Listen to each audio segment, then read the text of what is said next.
Well, kia ora anō tātou, welcome to another episode of Ngahere Talks.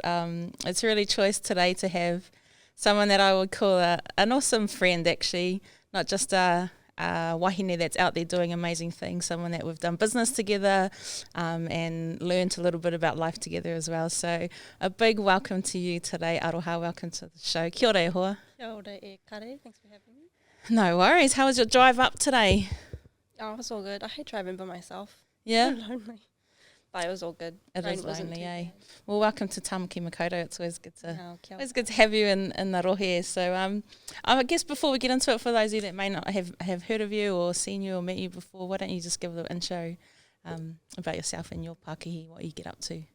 Yeah, so ko Aroha Tamihana tōku ingoa, he reo no Ngāti Raukawa me Ngāti Ranginui, and I own Maimoa Creative, so I create unique products, resources and content that promote Te Reo Māori. So that's me and my Pākehī in a nutshell. Yeah, beautiful. And then what about you, your little whānau? Yeah, so I have two tamariki and a very handsome tani. My tamariki are, one's almost 4 and the other one's just turned 2. Wow, beautiful. Eh? And you guys really do run your business together, don't you?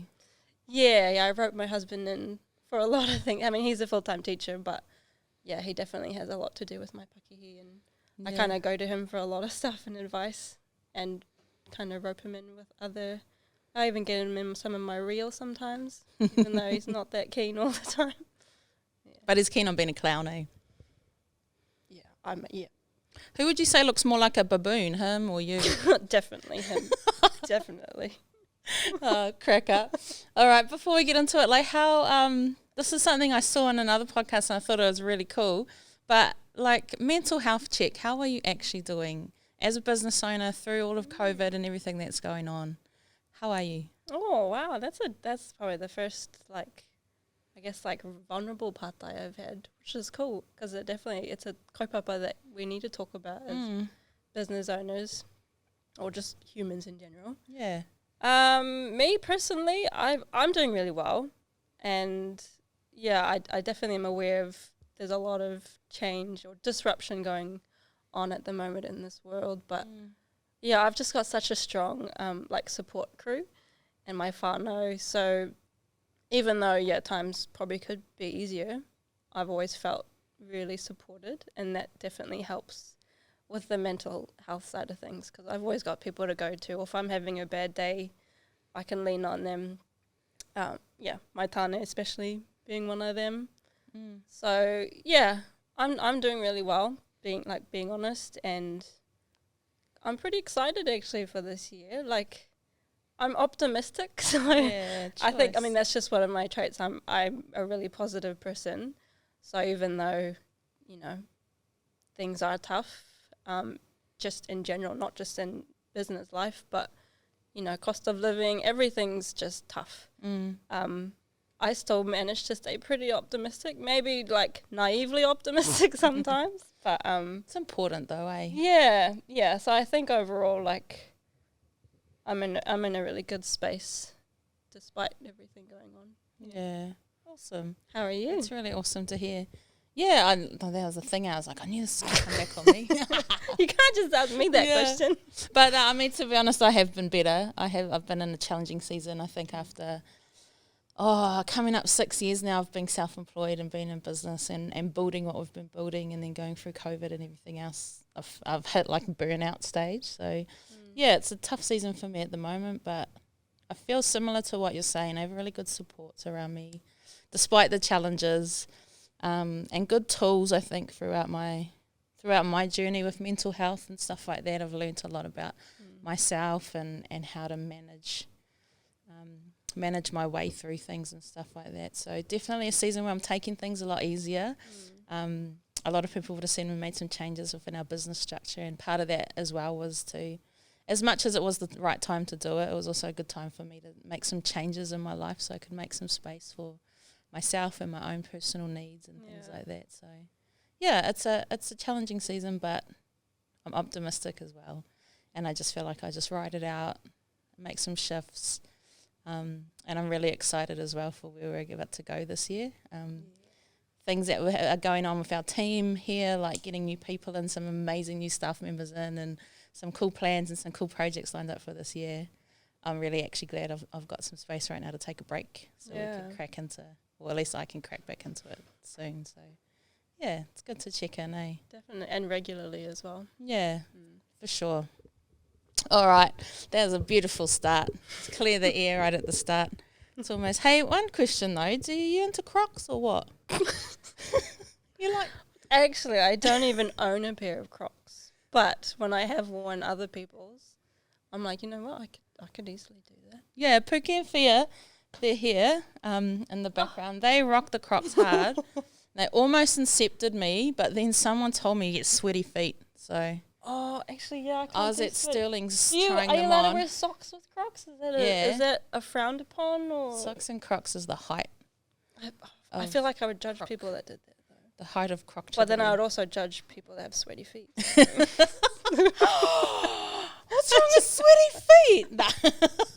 No, I'm a barefoot girl, actually. Yeah. Whenever I can, I'll always try and go barefoot. Yeah, me too, actually. I hate wearing shoes. When we had just... Amanda's favourite person, Jacinda Ardern, come in a couple of years ago, and when I interviewed her, I wore jandals with my jeans. Of course you did. And there was someone that I knew, someone that was a little bit hoity. They saw my story and they were like, I can't believe you wore jandals with the Prime Minister. And I was like, bro, she came over dressed. This is my house. Of course you would do that. Yeah. I believe that. Yeah. Actually, we both went barefoot up on stage when we were doing that Kādi Māori competition thing. Kind of like the Vodafone CEO and everything. Do you sometimes do it maybe to just make a statement? Like, yeah, I'm in barefoot. I have actually a couple of times when I think, we were talking about it in the car earlier about like groups of people or environments that you can feel uncomfortable in. It might just be that you're just different. You feel like you don't quite fit in. And sometimes you can use something like that, like just going back to your roots, like bare feet, to make, I don't know, establish your mana in that uncomfortable situation. I get that. Yeah. And just feel like, no, this is who I am.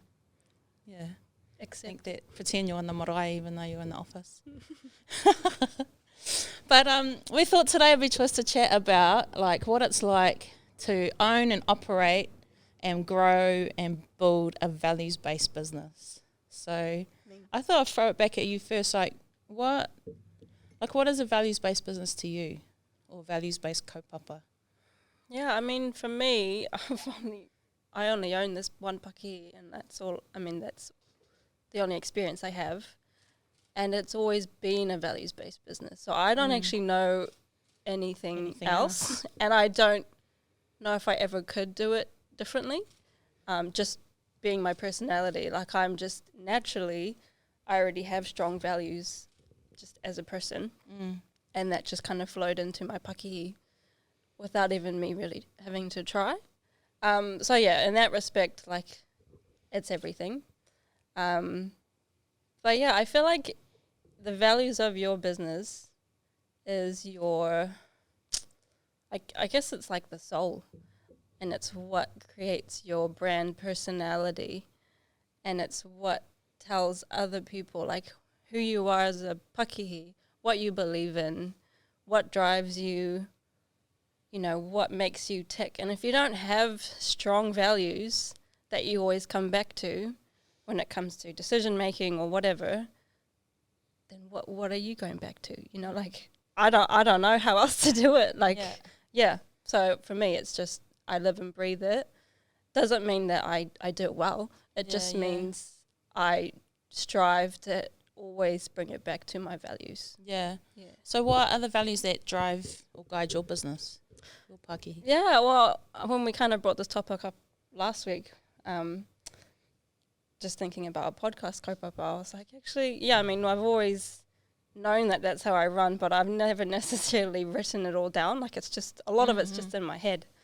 It's intrinsic, eh? Yeah, and it's actually, even just yesterday I was kind of thinking about it. I'm like, man, I really need to write some of this stuff down because I know it, but it's just so good to have on paper and being like, this is my business. This is what drives everything.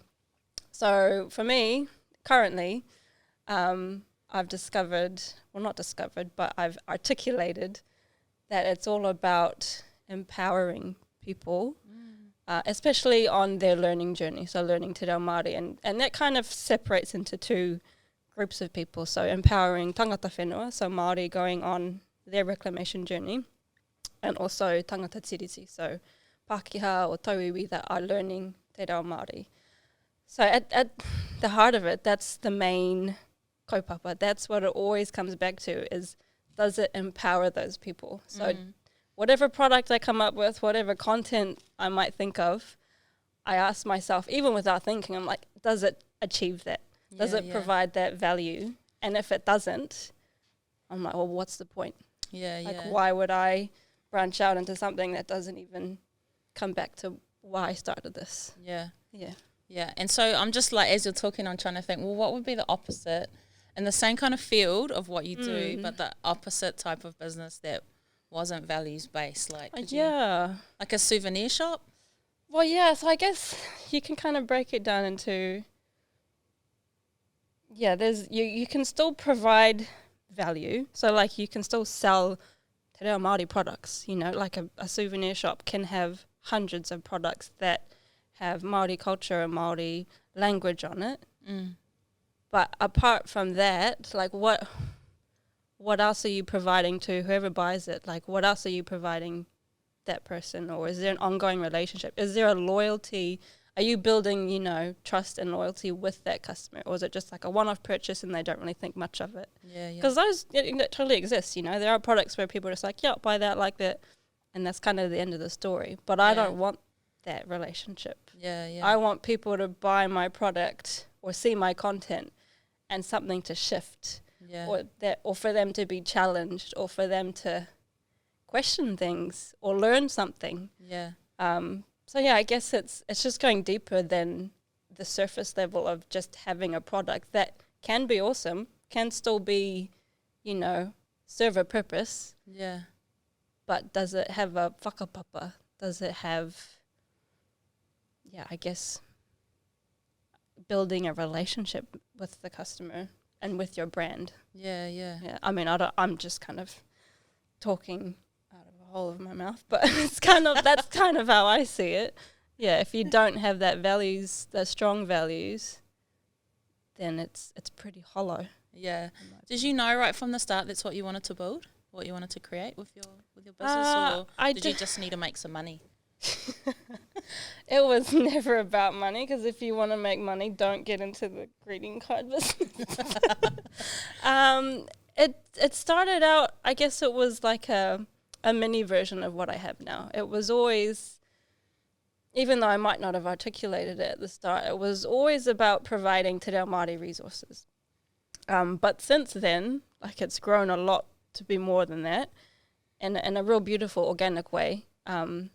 To be more than just providing resources. It's actually like what it's turned out to be is actually building a community, like especially on my Instagram page, where people can come and feel safe and connect with other people on the same journey. And I never would have imagined that. Like, that was just like it just happened. And it kind of strengthened what I'd started with, but it wasn't the vision from the get-go, because I was just like, I'll make cards with Te Reo Māori and that's it. Like, I mean, I definitely knew I wanted to grow and make it something more, but I couldn't picture it at that time. So it's been very organic. Have you ever compromised on your values in this business journey?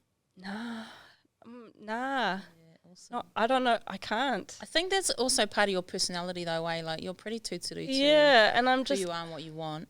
And I couldn't, like, I just feel like it's cheating. But that's just what the standards I've set for myself personally and for my pakihi. And I mean, it's not to say that you can't kind of evolve and kind of, you know, add to your values or kind of shift them, but in its essence, it's always come back to the, you know, empowering people and promoting Te Reo Māori.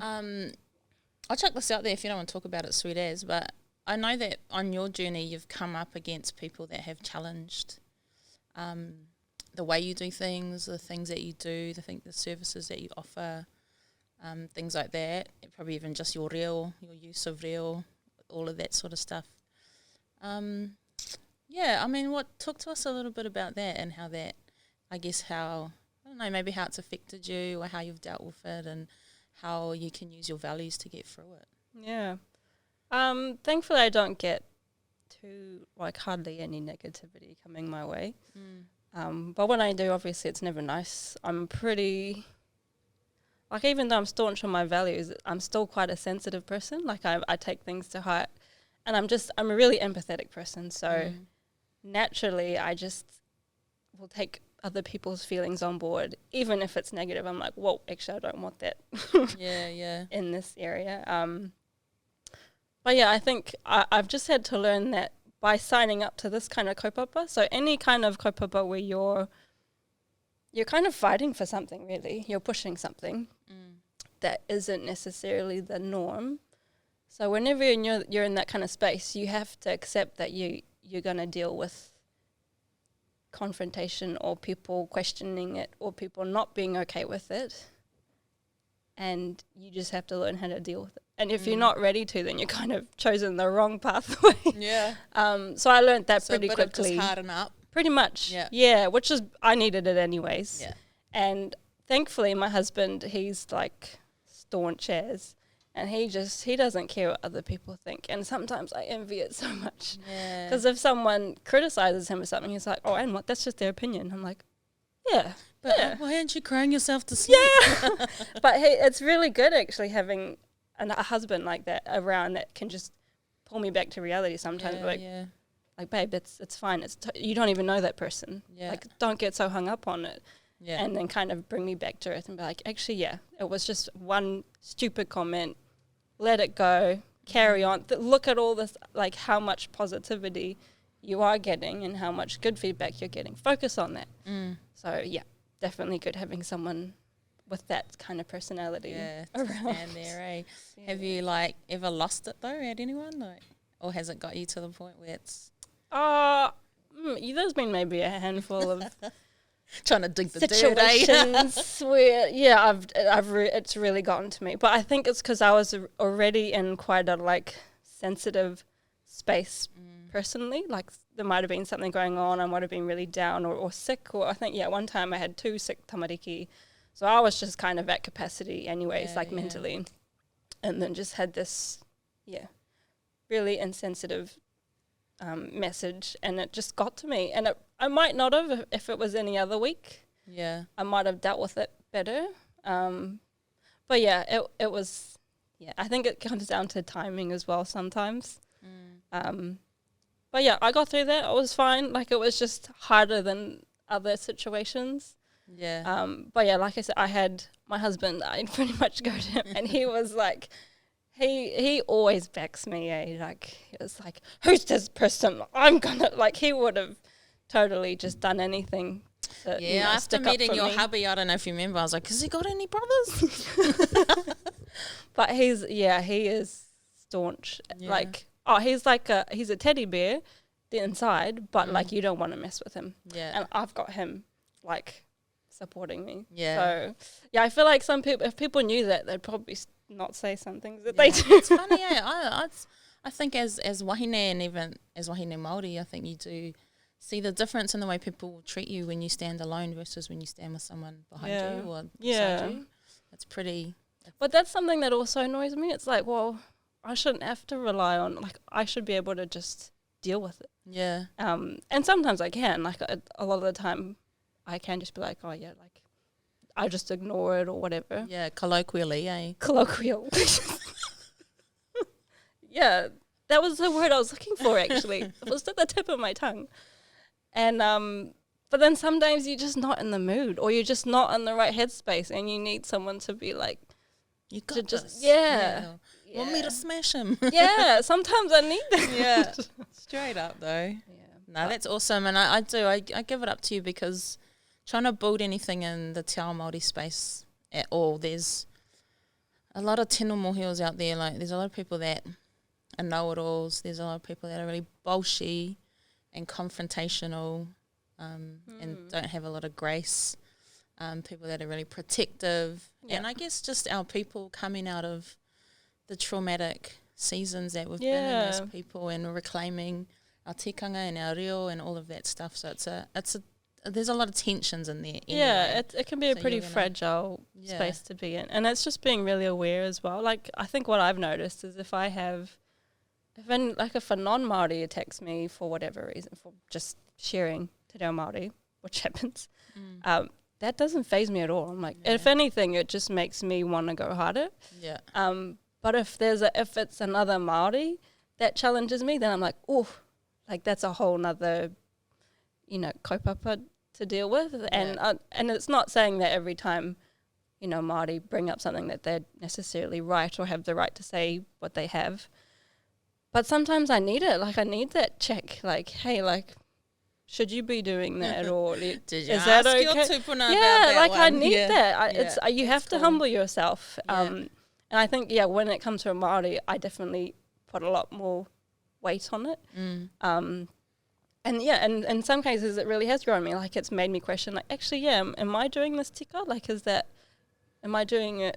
Am I honouring my tupuna by doing this, or am I doing this the right way, or going about it the right way? And so sometimes I need it. I need kind of a wake up call, or even a slap in the face, but it can still be done nicely. Yeah. Tell that to the aunties at the marae. No. Give me a nice slap, please, auntie. No, you do well though. I know the mahi that we've worked on together, like bringing Kāri Māori to life. We had a few little hiccups along the way. But the cool thing about it was that we had each other, I guess, to chat to about it and figure out how we were going to deal with things and make sure we at least did our best. We're genuine in that. So and that's all you can do, right? Yeah. So, I mean, all of this, we're talking about all the different things. Like, you started off doing greeting cards, and then it's grown into Maimoa Creative, what it is today. Did you ever think you were going to be such a huge influencer on the Instagram? No, not at all. That was your real dream, eh? I was actually really against just social media in general. Yeah. Like, and I'm just, like, I just real cringe at, I shouldn't probably just say that. What kind of word is real cringe? Cringe? Yeah, real cringe. Is that colloquial? Oh, no, that's like next level. It's like perpendicular to colloquial. Kind of like chowder, eh? Yeah. Yeah. Something like that. Disapproval from the sides there.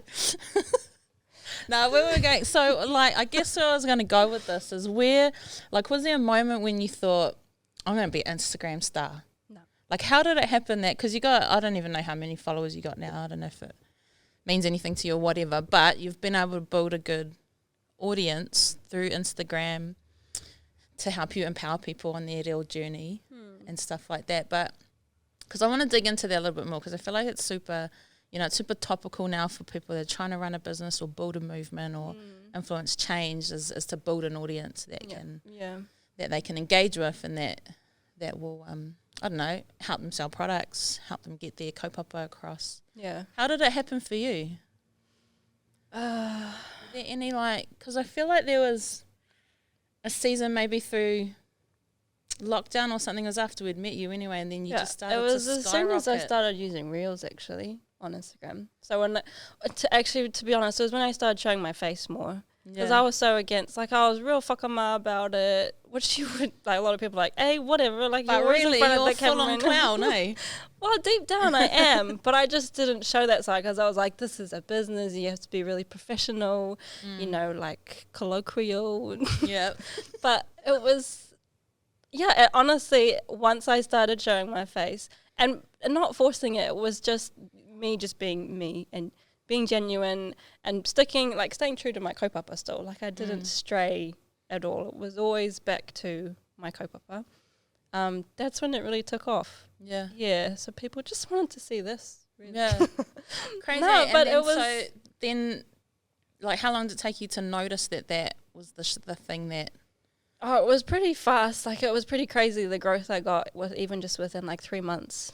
But I was pretty consistent. So I think, I don't know, I just kind of set a challenge for myself. Okay, I need to just give this real thing a go. I was really against it, because I was I'd seen real cringe ones. I'm like, oh, that's just so cheesy though. I don't want to be that. Why did you want to give it a go though? What drove you into that? Because Instagram and just the world of social media is ever evolving. And it got to a point where I was like, yo, what's up? Like, my posts weren't getting as seen. I just felt like I was kind of just disappearing into nothing. Even though I was doing exactly what I was doing before and it was working well, Instagram changed.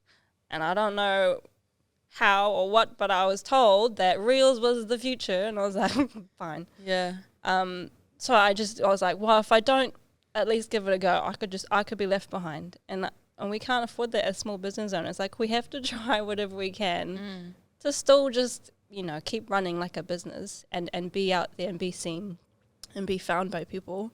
So I was like, what the heck, I'll just give it a go. And so that's really what pushed me, was I noticed a big shift in engagement on my Instagram. And I was like, well, how can I change that?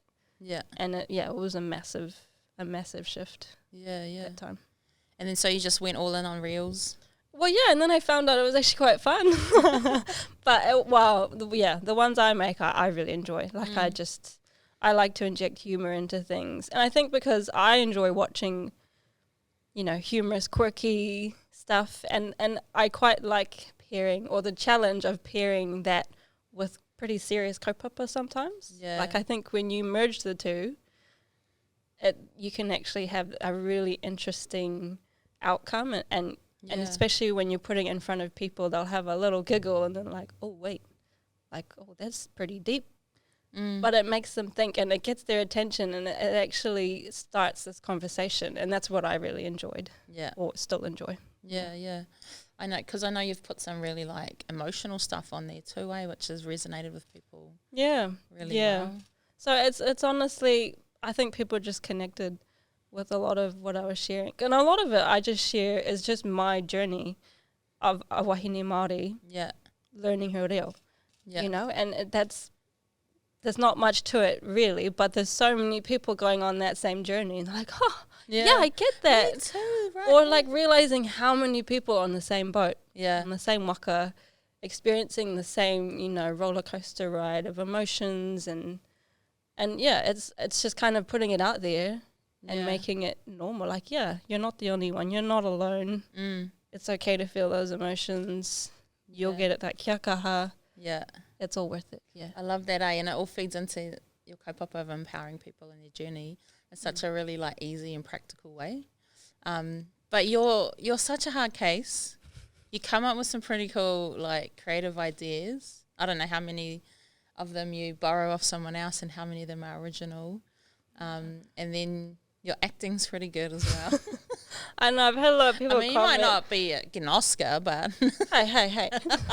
No, I've had people like, you should be on Māori television, and I'm like, nah. Like, it's funny because I don't mind being behind. With my phone. I don't mind being behind my own camera. As soon as another camera is put in front of me, I'm like, ugh. Like, it's just me being a dork by myself. Yeah, and I'm okay with that. But I don't think I'd really enjoy it in any other capacity, because there's all that extra pressure. Yeah, of like lights, camera, action. Whereas I just do it when I feel like it, or when I'm in the mood, or when an idea strikes. I'm like, oh and just do it.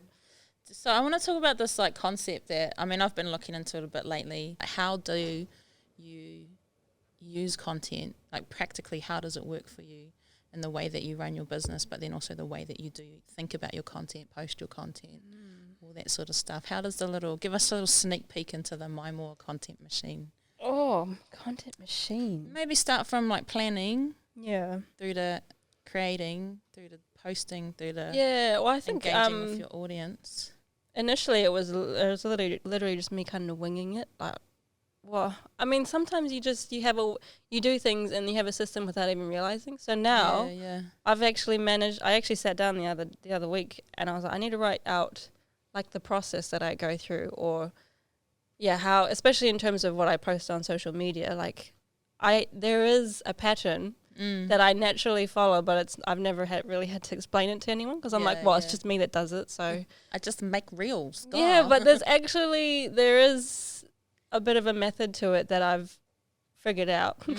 But it's basically, I just have a few things on cycle, so I'll always have like, I'll do a post on a product, so it might be like a photo or a feature of a product. So I'll weave that in somewhere, and then I'll have like reviews. I'll share reviews that I've had from other people, and I find that really key for other customers to be like, oh yeah, this person loved it too. And then a reel, and my reels, I've figured out that I always kind of put it around, it's either entertaining, educational, empowering. I think it was those three kaupapa. Like it kind of had to fit those three. Yeah. Based off Te Reo Māori. Entertaining, educational, empowering. Yeah. Cool. And that, this is me backtracking. So I'm like, I already did this, but this is me putting it into words and as a list, I guess. So that's what I do with my reels. And now recently I've been sharing a lot of like our tamariki who are starting to learn, like speak Te Reo Māori. And a lot of people have loved just watching those small snippets. So that falls under the educational content.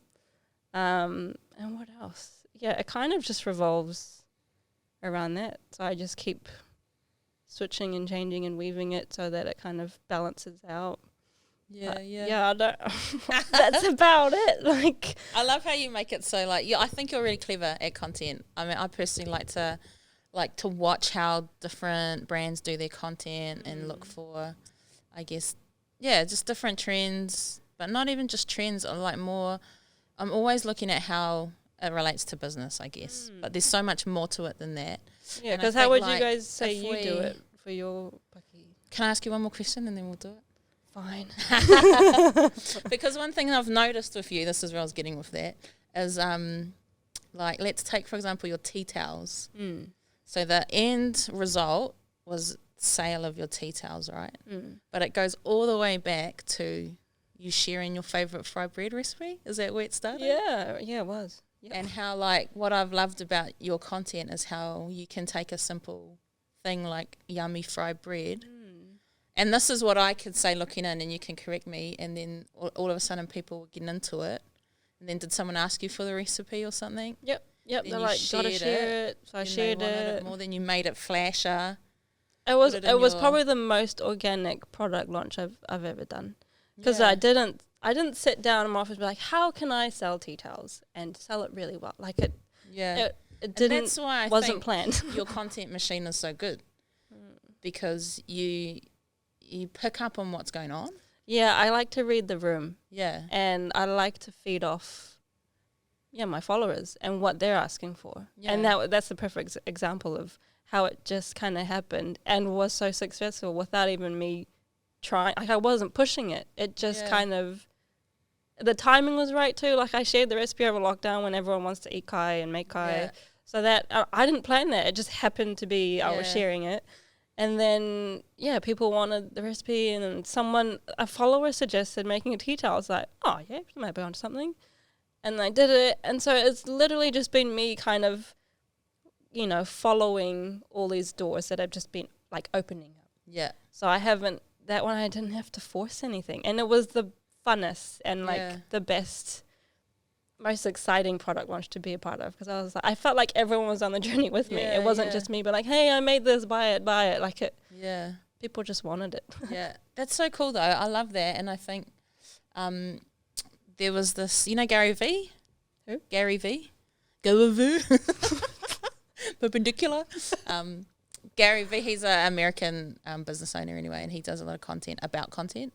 But he was saying that a lot of people get stuck spending so much time and effort in the pre-production of your content and then thinking that when you post it up, that's the end. Yep. But actually that's just the beginning. And it's been able to then from there look at how are people responding, what are they saying, what's coming back from that, and engaging in that process afterwards is actually that's the real work. And I think that's a perfect example of that happening. We didn't get caught up right at the start, like you said, oh, I need to make a tea towel and I'm going to put a fried bread recipe on it. Nah, you just shared something you're into. You shared 500 things you're into and this one took off and you ran with it. Yeah. And I reckon, even though you're saying like it's organic and it's natural, I think it's actually something really important for people to learn if they really want to use content marketing as part of their strategy. Well, at the end of the day, I mean, every business, in a sense, it's user focused, right? So whether it's product based or service based, you are creating a product or a service to serve people in general.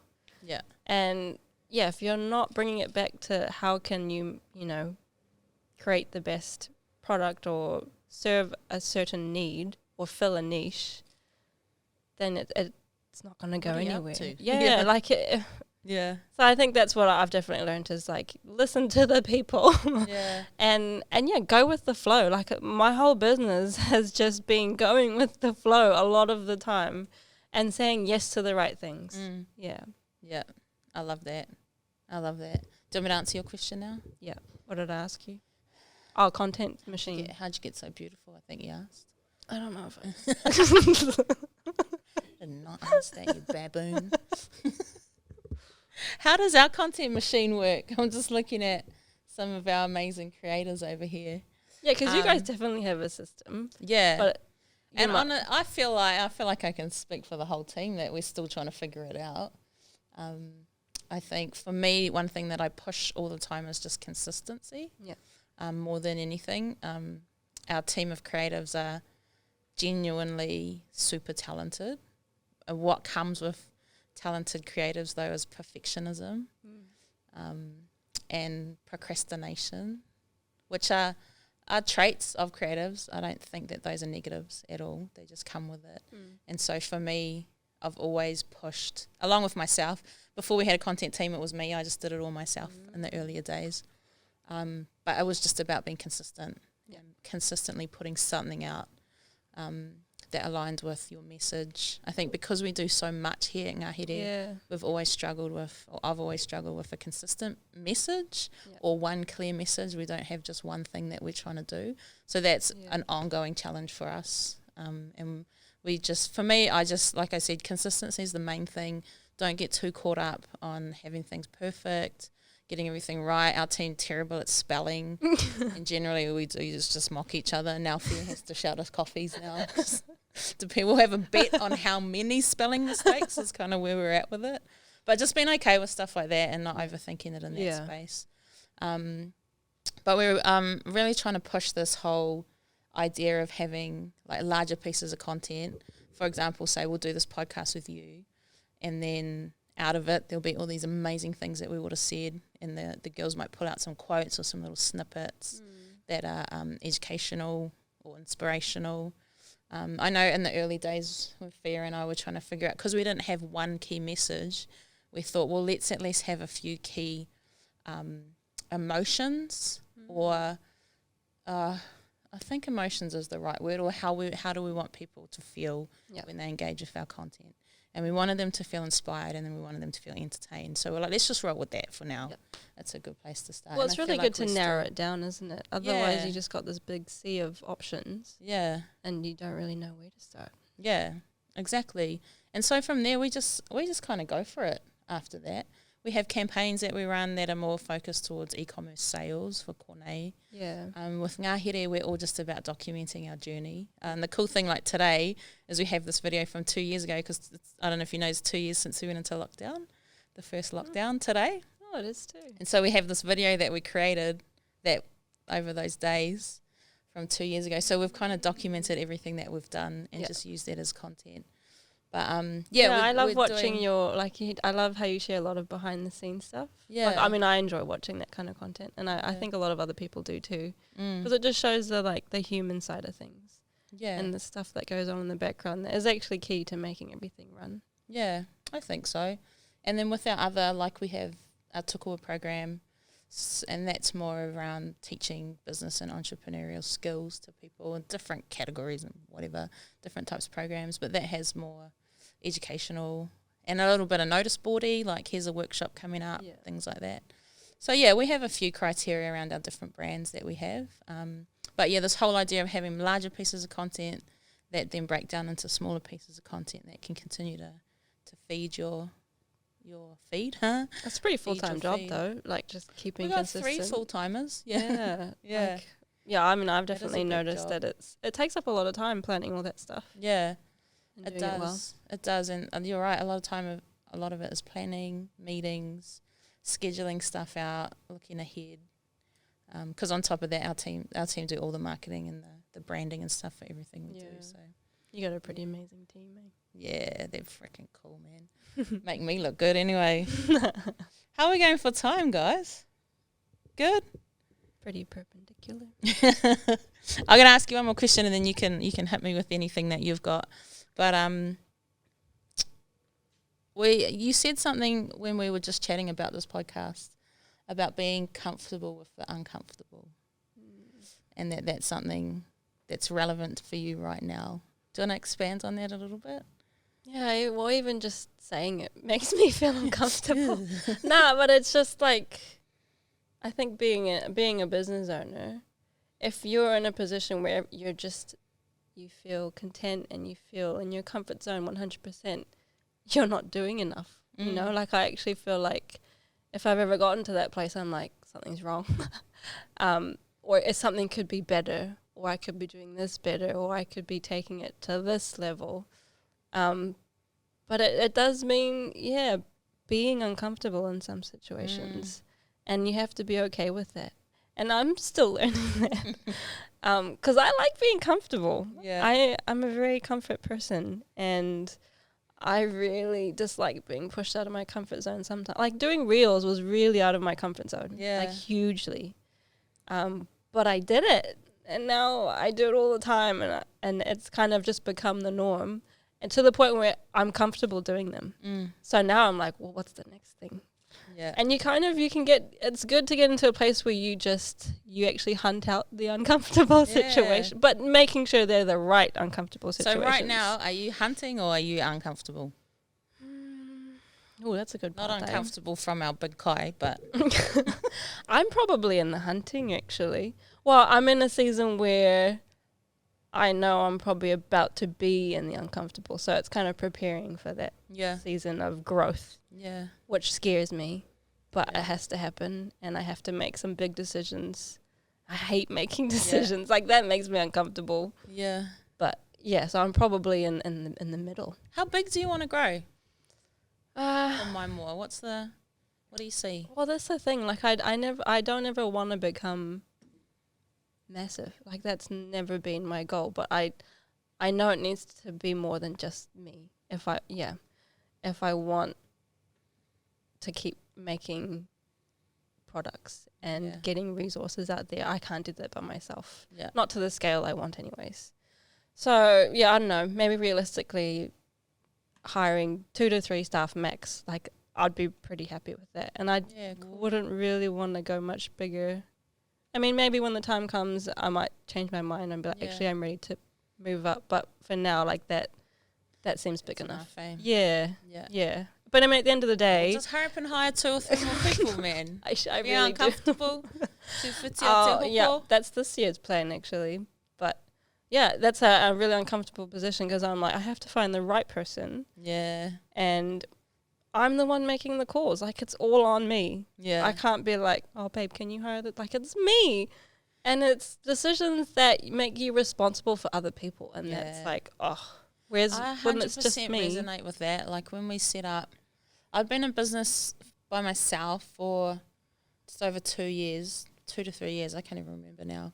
Before we set up Ngahere. And Ngahere was the first time where right off the bat we were hiring staff. Like I didn't even hire staff in my previous business. So we were hiring 3 staff straight away, as well as myself. Yeah, that's pretty big. Taking on a lease and taking on all these deliverables that we had to deliver on.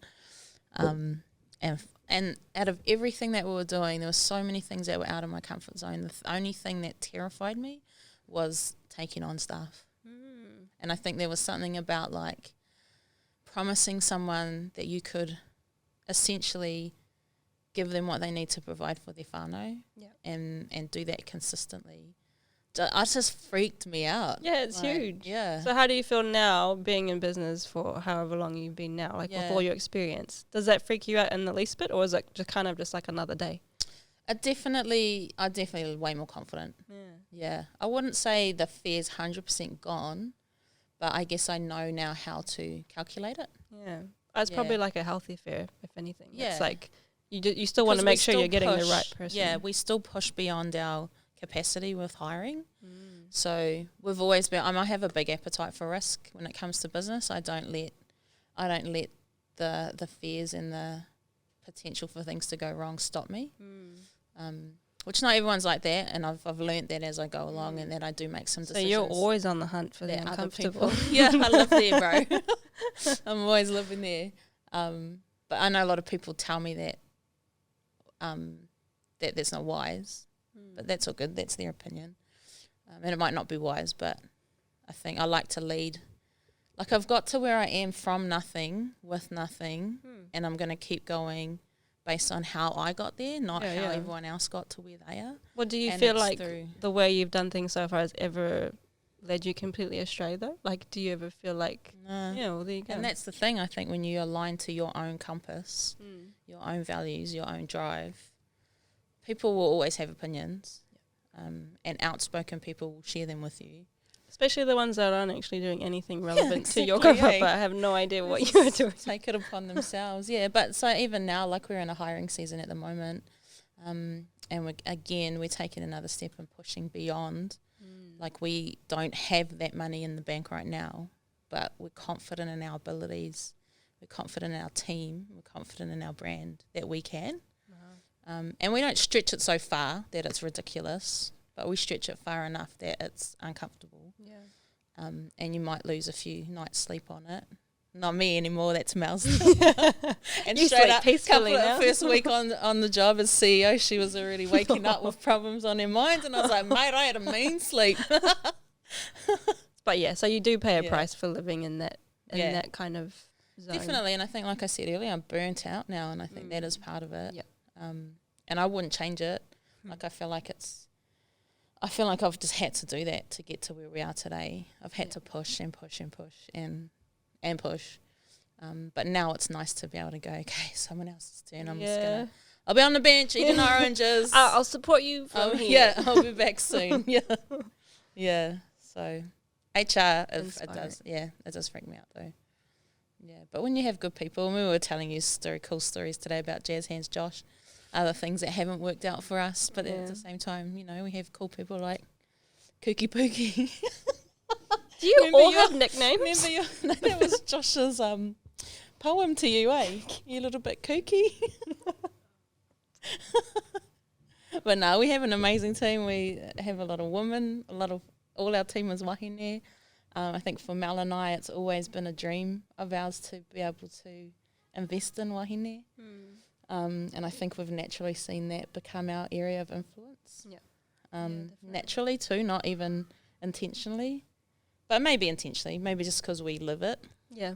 No, it's been intentional, but probably you just don't realise it. Yeah, exactly. Well, I mean, even, I guess, going off the whole values-based thing, I had a lot of, like, e-commerce sites approach me before Kone, asking if I wanted to have my products on the site, blah, blah, blah.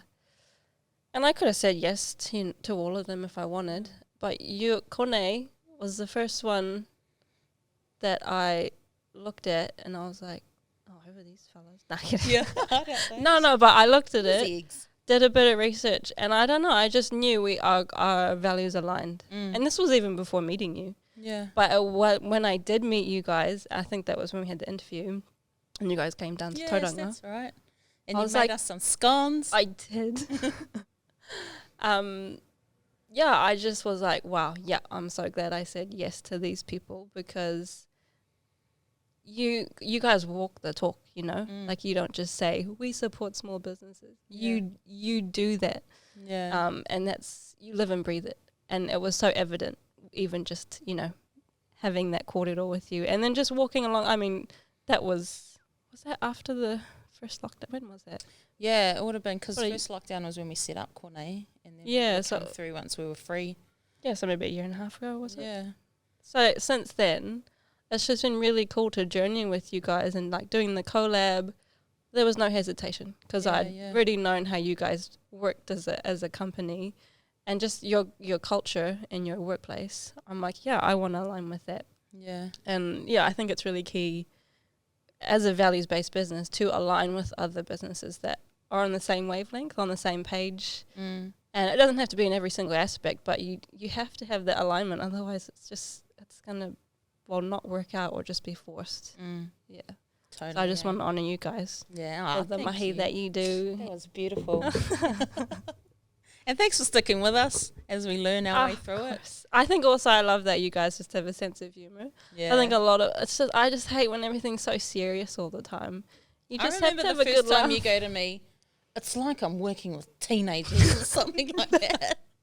I mean, you like, do you act want like another children filter on your nose? No, but I think we need that. I mean, especially growing up like with, in the Māori whānau where humour is just key. Yeah. Like that's just how we live. Mm. And sometimes there's too much humour and you're like, actually you need to be serious now. Yeah. But I don't know, I just feel like if you don't have it, it's just so boring. Yeah, it's just so it was really refreshing, just being surrounded by people that can be serious but have a good laugh at the same time. Yeah. Oh, that's so us. That's us to the TA. Work hard, play hard. We love that. Oh, Choice. Anything else you want to talk about before we wrap up? No, just that you guys are awesome. Yeah, you're awesome too. And I think that, like what you were nailing on too, like that has always been like talking about things like HR, collaborations, projects that we work on. It's always for us and for me, I always check, like one of the very first questions, what are your values? And pretty quickly you can tell from people if they're even worth your time, to be honest. And not disrespectfully, but knowing that it's not going to go anywhere because our values are not going to align. Yeah. And that's a make or break for me. Yeah. So I love that. I love having values-based business. It actually makes decision-making really easy when you've got clear ones, eh? Yeah. Because you're like, doesn't align? But yeah. It's pretty easy to say no. Thanks, but off you go. Yeah. Choice. Thank you so much for joining us today. It was Choice. There's heaps of little bits of gold that you've dropped in there for us. So all the best on your hiding back home and all the new product drops you got coming up. Yeah, stay tuned. Yes, hard out. So you heard it first here on how Aroha does her content machine. And she might need some people to work for her, so hit her up. Not all at once. All right, ka kite kare. Ka kite.